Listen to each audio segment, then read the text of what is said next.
Hello दोस्तों, मैं मोहम्मद हफीज़ और आप देख रहे हैं मेरा YouTube channel study with Mohammad Hafeez. आज मैं आपको बताऊंगा तुगलक वंश के बारे में। तो चलिए चलते हैं सीधे टॉपिक की ओर। तो तुगलक वंश के बारे में हम बताते हैं।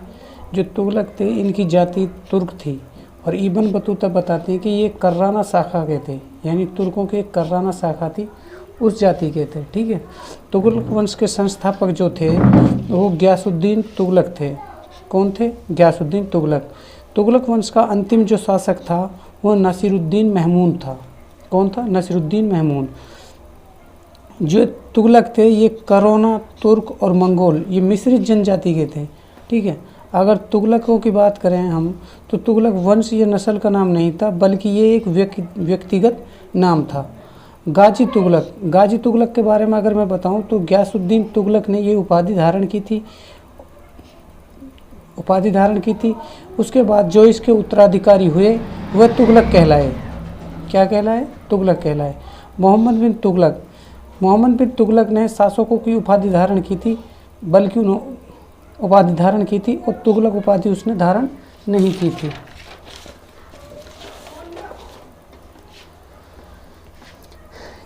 गाजी गयासुद्दीन तुगलक ने 1320 से 1325 तक शासन किया था। इसकी उपाधि अल शहीद की थी, जो कि मोहम्मद बिन तुगलक के सिक्कों पर मिलती है। इससे पहले ये अलाई अमीर जलालुद्दीन खिलजी का अंगरक्षक था, और इससे भी पहले ये क्या था? पंजाब का सूबेदार। पंजाब की राजधानी उस समय दीपालपुर थी। राइट। दिल्ली का ये ऐसा पहला सुल्तान था जिसके नाम के साथ गाजी जुड़ा था। इसकी माँ थी, वो एक हिंदू महिला थी जो पंजाब की जाट थी। इसके पिता थे जो गयासुद्दीन तुगलक के, वो बलवंत के काल में भारत आए थे। 1305 में अलाउद्दीन ने उसको उत्तर पश्चिमी सीमाओं का अंगरक्षक बनाया था। मंगोलों के क्षेत्र से राजस्व लेने वाला भी गयासुद्दीन तुगलक था। इसने तातारों के खिलाफ 29 लड़ाइयाँ लड़ी थी। काबुल व गजनी पर भी इन्होंने आक्रमण किया था। इब्न बतूता बताते हैं कि इन्होंने 21 विजय प्राप्त की, जबकि अमीर खुसरो कहते हैं कि इन्होंने 18 विजय प्राप्त की। वहीं बर्नी इनकी विजयों को 20 बताता है।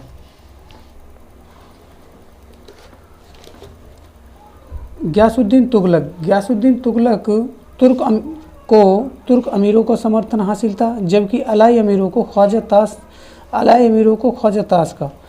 ये गयासुद्दीन तुगलक कहा करते थे कि मेरा धनुष बाण ही मेरा सिंहासन है। सरदारों ने गयासुद्दीन तुगलक की उपाधि देकर इसको सिंहासन पर बिठाया था। पहला ऐसा सुल्तान था जिसने कृषकों की भलाई के लिए कार्य की। अमीर खुसरो को ये 1000 टंका पेंशन प्रति मास देता था। अमीर खुसरो की अंतिम कृति थी जो वो तुगलकनामा थी। क्या थी? तुगलकनामा थी। उलेमाओं की ज़मीनों की भी इन्होंने जांच की थी। 53 उलेमाओं को इन्होंने इकट्ठा किया, धर्म अधिकारियों को और निजामुद्दीन औलिया की मजलिस शमा पर रोक की सलाह ली। ये एक आदर्श सुल्तान था, क्योंकि इन्होंने जो खिलजी महिलाएं थीं उनको सुरक्षा दी, उनका विवाह और उनके लिए पेंशन भी दी, यानी उनके विवाह कराए और उनके लिए पेंशन दी। बर्नी बताता है कि भिखारी भी गयासुद्दीन के काल में काम धंधों पर लग गए थे। बहराम अयाब को इन्होंने किचलू खां की उपाधि दी थी, जो बाद में सुल्तान के भाई कहलाए। कौन? बहराम खां। सुल्तान का पुत्र तातार खां को ये पद दिया गया था।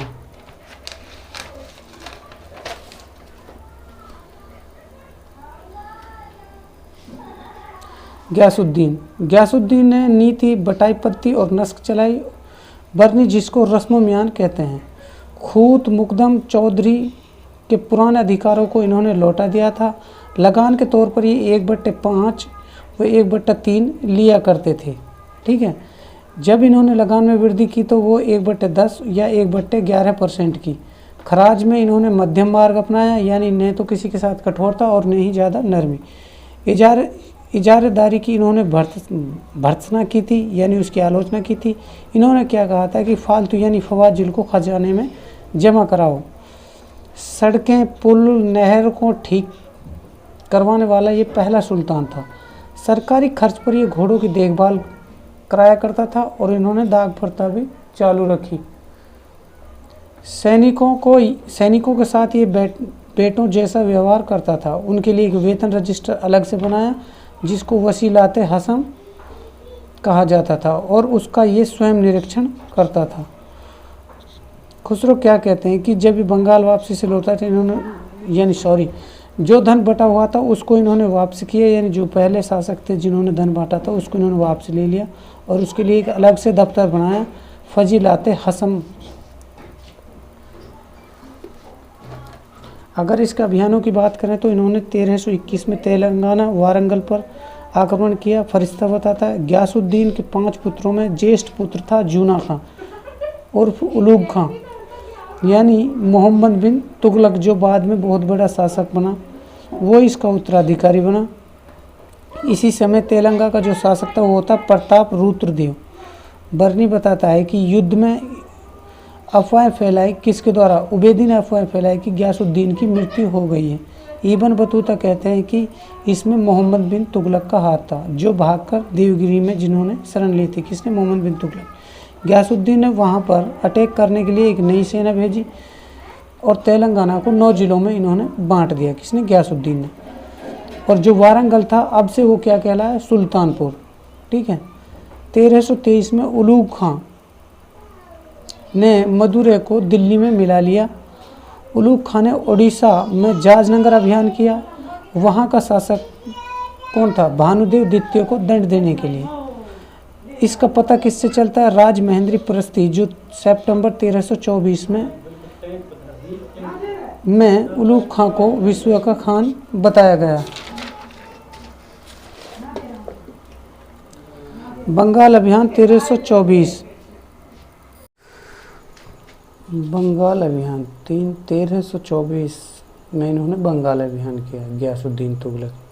तो इसके साथ कौन था? ग्यासुद्दीन व जफर खां, इन दोनों ने यह आक्रमण किया था।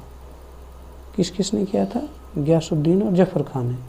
ये ग्यासुद्दीन का अंतिम अभियान था। ठीक है। उस समय बंगाल का जो शासक था वो था ग्यासुद्दीन बहादुर। ग्यासुद्दीन का जो भाई था उसने ग्यासुद्दीन तुगलक से सहायता मांगी, यानी मदद मांगी। ठीक है। इसलिए इन्होंने बंगाल पर आक्रमण किया था। दूसरा जो पॉइंट है वो ये है कि जो बंगाल था ये बलवन के काल से ही स्वतंत्र चला आ रहा था। ठीक है। इसलिए भी इन्होंने बंगाल पर आक्रमण किया। बंगाल जाने से पहले ग्यासुद्दीन ने क्या किया कि एक युवराज के लिए वो राज करने का यानी पूरा पावर दे के चले गए थे, जिसको बोलते हैं मजलिस-ए हुक्मरान। क्या बोलते हैं? मजलिस-ए हुक्मरान, यानी मजलिस-ए हुक्मरान ये कायम कर गया था दिल्ली के अंदर।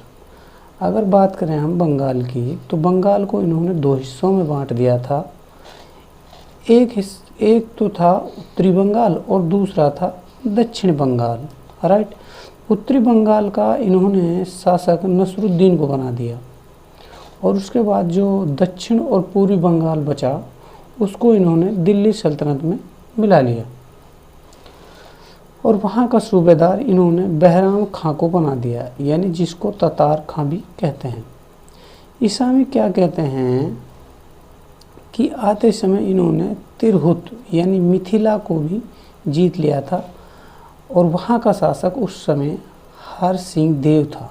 कौन था? हर सिंह देव। उसी टाइम क्या हुआ? 1324 के अंदर ही एक मंगोल आक्रमण था, सीर मुगल, उन्होंने आक्रमण कर दिया, लेकिन उसको सामना के सूबेदार सादी मलिक ने यानी मलिक सादी ने हरा दिया। राइट। अब पढ़ते हैं हम अफगानपुर षड्यंत्र के बारे में। जो ये अफगानपुर षड्यंत्र था, क्या था, इसके बारे में डिटेल जानते हैं। ये मार्च 1325 में हुआ।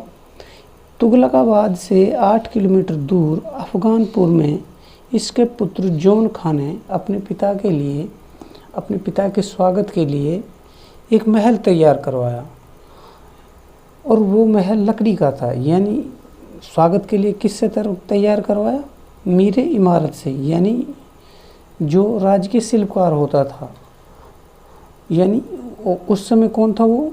अहमद अयाज। यानी अहमद अयाज से इन्होंने एक लकड़ी का महल तैयार करवाया। बाई चांस वो महल गिर गया और उसमें उसके छोटे पुत्र यानी गयासुद्दीन और गयासुद्दीन के छोटे पुत्र महमूद की दबकर मृत्यु हो गई। ठीक है। मोहम्मद बिन तुगलक जो था वो सुल्तान बना और अयाज को इन्होंने ख्वाजा की उपाधि दी और उसे अपना वजीर भी बनाया। देखिए वो पॉइंट यहाँ पर है, यानी गयासुद्दीन और उसका छोटा पुत्र मोहम्मद उस महल के अंदर दबकर मर गए थे। बर्नी और फरिश्ता बताते हैं कि ये पितृघाती नहीं है, पितृघाती नहीं था, जबकि इब्न बतूता और इसामी जबकि और एक मुग़ल इतिहासकार है अबुल फजल और बदायूं, वो कहते हैं कि ये बाप का हत्यारा था। कौन? मोहम्मद बिन तुगलक। यहया अहमद सरहिंदी कहते हैं कि देवीय दुर्विपाक था। मलफूजात जो सूफी साहित्य है वो इसको निजामुद्दीन औलिया से जोड़कर देखते हैं। क्यों देखते हैं? देखिए, जब ये बंगाल से विजय कर लौट रहा था तो उसी समय इसने क्या कहा था कि निजामुद्दीन औलिया से, यानी जो उसके लिए